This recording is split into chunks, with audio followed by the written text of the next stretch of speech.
एक समयको कुरा हो, एउटी सुन्दरी युवती आफ्नो वैवाहिक जीवनबाट अत्यन्तै दिक्क भएकी थिइन्। उनी आफ्ना पतिलाई मार्न चाहन्थे।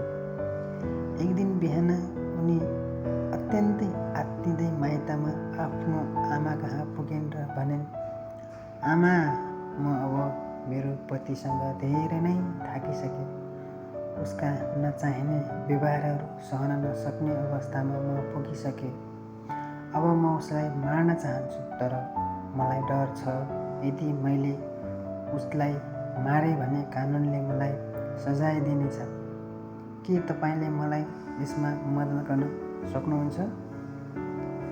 आमाले पनि छोरीको कुरामा सहमत जनाउँदै शान्त स्वरमा भनिन्, हुन्छ छोरी, म तिमीलाई मद्दत गर्न तयार छु, तर त्यसका लागि तिमीले सर्वप्रथम एउटा सानो काम गर्नुपर्छ। युवतीले उत्सुकतापूर्वक सोधिन्, कस्तो काम हो आमा? म मेरो श्रीमानबाट छुटकारा पाउनको लागि जस्तोसुकै काम पनि गर्न तयार छु। आमाले भनिन्, त्यसो भए ठिक छ छोरी, अब म सबै कुरा भन्छु, तिमी ध्यान दिएर सुन। सर्वप्रथम त तिमीले आफ्नो पतिदेवसँग माया र शान्तिसँग बस्नुपर्दछ, ताकि तिमीलाई कसैले पनि शङ्का नगरोस्।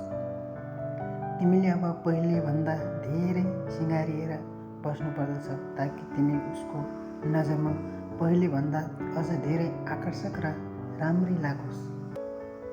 उसको तिमीले राम्रोसँग हेरचाह गर्नुपर्छ, नम्र स्वरमा कुरा गर्नुपर्छ र सधैँ उसको प्रशंसा गर्नुपर्छ। अहिले आफ्ना धैर्य राख्नुपर्दछ, श्रीमानलाई प्रेम देखाउनुपर्छ र रिस कम गर्नुपर्छ। आफू बोल्नुभन्दा धेरै सुन्नुपर्छ र सम्मान गर्नुपर्छ। तिमीसँग भएका आफ्ना पैसाहरू उसकै लागि खर्च गर्नुपर्छ र उसले पैसा नदिँदा पनि तिमीले रिसाउनु हुँदैन। घरमा तिमीले कहिले पनि ठुलो स्वरमा कुरा गर्नु हुँदैन। सधैँ शान्ति र प्रेम कायम राख्नुपर्दछ। के तिमी यो सबै कामहरू पुरा गर्न सक्छौ?